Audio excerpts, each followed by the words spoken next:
Hello and welcome to Wisdom Trek. This is Guthrie Chamberlain and I'm your guide to wisdom and creating a living legacy. Thank you for joining us for our 7-day-a-week, 7 Minutes of Wisdom podcast. This is day 136 of our trek, and for the past 6 days we remained in camp and studied the map of the wisdom trails as we explored Proverbs chapters 2 and 3. We will occasionally remain in camp and continue on in the book of Proverbs, but for today, we will head back on the trail and learn 6 lessons on how we can handle transition from one trail to another. If you do have any suggestions or your own observations, comments, or questions as we explore these nuggets of wisdom, please share them with us on the comment section of the Daily Journal page at wisdom-trek.com. We are recording our podcast from the studios at Home 2 in Charlotte, North Carolina, and it's been a very busy day of work after very little sleep on our red-eye flight back from Phoenix last night. It is amazing as humans that we have the ability to continue on with a very limited amount of sleep.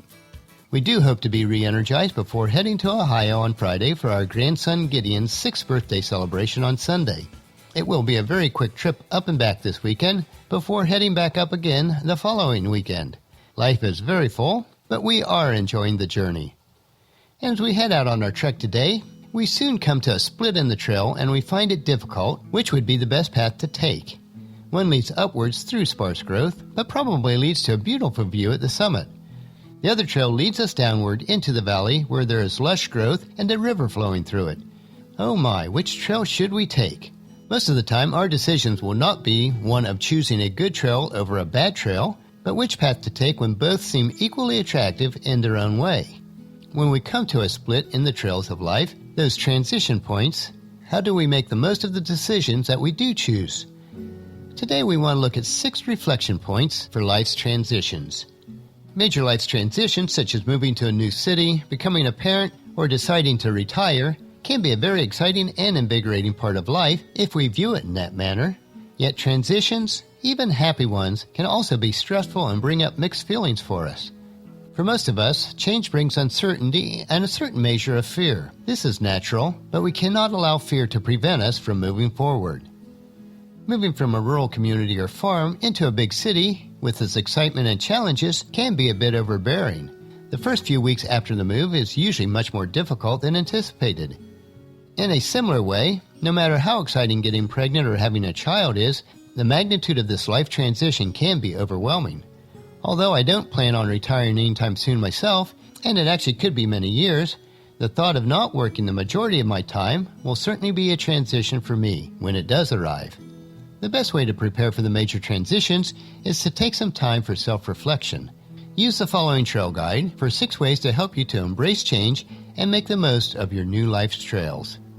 The first reflection point is to recognize that transitions are hard because they can shake your sense of identity. We naturally define ourselves, in part, by our surroundings. It can be disorienting.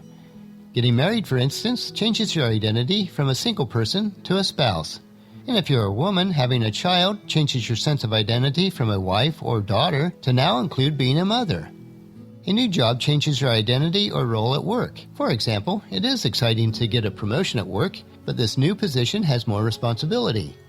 But as a manager, you no longer have your peer team that you were working with. This can lead to feeling overwhelmed, and you may worry, am I really equipped for this job? Maybe I was actually better off before. It will take some time to rebuild your sense of identity in your new role with every change of life. As you become more comfortable, though, in your new duties or your new responsibilities, and with your new colleagues, your work identity will be reestablished. The second reflection point is, being in transition is a wonderful opportunity for growth. Take a look at the parts of yourself and your life that you value most. How can you bring those parts of yourself into this new role? Next, look at the areas of yourself that you would like to make changes to. Perhaps you neglected some important area of your life such as your body, mind, or soul. Transitions are an opportunity to begin practicing new habits and new ways of interacting with yourself and with others. Enjoy this transition for growth, even if it seems a bit overwhelming or painful today. Our third reflection point, remind yourself why you chose to make this change. As you start onto your new trail of life and feeling a little lost during this transition, it can be easy to regret your decision. Why didn't I just stay on the trail I was comfortable with, you might ask. When doubt creeps in, and it will, review the reasons why you made this decision. As an example, you might say, I made this career change to further my skills and better utilize my abilities. And when you see this big picture, it helps you to move from being overwhelmed to understanding that this is just a temporary adjustment, and while it is difficult now, you are willing to go through some uncertainty and discomfort for the long-term gain. Reflection point number 4. Recall other times in your life when you successfully dealt with transition. This is not the first new trail that you've been on in life. What helped you to get through another period of transition? Looking back, how did you feel about your past decisions that you've made? What were you proud of, and what could you have done differently? Reflecting on your past can help you to make good and even better decisions as you move forward. Reflection point number 5. When you are in transition, it's easy to become overly focused on yourself. It is all too easy to become consumed with ourselves. We all fall prey to that. One way to shift your focus is to look for others who actually may need your help. If you're at work, it may be a coworker who you notice is having a bad day. If you are in an exercise class, reach out to another person that seems to be having a hard time. Making an effort to support others helps you to remember that everyone struggles at times, and that is part of the human connection that can be very powerful and aid in helping you get through your transition. As Paul's letter to the church at Philippi mentioned in chapter 2, verses 3 and 4, don't be selfish. Don't try to impress others. Be humble, thinking of others as better than yourselves. Don't look out only for your own interests, but take an interest in others too. Part of what helps you feel secure in transition is having a support system. Make an effort to stay connected. Keep in touch with your family. Call up a friend who lives in the area that you just moved to. Volunteer or get involved in an organization. Ask a new coworker to join you for lunch. Find people who you can really talk to, whether it's a trusted friend or a close family member. Being able to share how you're really feeling can be a tremendous source of strength for you also. As the writer of Hebrews wrote down in chapter 1, verse 25, "And let us not neglect our meeting together, as some people do, but encourage one another, especially now that the day of his return is drawing near." And as you prepare for your new treks of life, know that the time that you've taken to reflect and prepare for your next trail on your journey will help you to live a rich and satisfying life. Today we considered the 6 reflection points as we transition the trails of life. Apply them to your life when you find yourself on a transition trail, and then come along with us tomorrow for another day of Wisdom Trek, creating a legacy.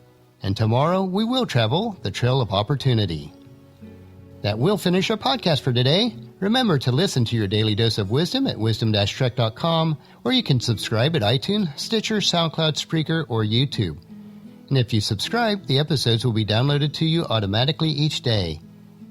And I would like to ask a favor that you would please share Wisdom Trek with your family and friends, either through email, Facebook, Twitter, or just invite them in person to come along with us each day. The journal for today's trek can be found at wisdom-trek.com. Thank you so much for allowing me to be your guide, your mentor, but most importantly, your friend, as I serve you through the Wisdom Trek podcast and journal each day. And as we take this trail together, let us always live abundantly or fully, love unconditionally, listen intentionally, learn continuously, lend to others generously, lead with integrity, and leave a living legacy each day. This is Guthrie Chamberlain reminding you to keep moving forward, enjoy your journey, and then create a great day every day. See you tomorrow.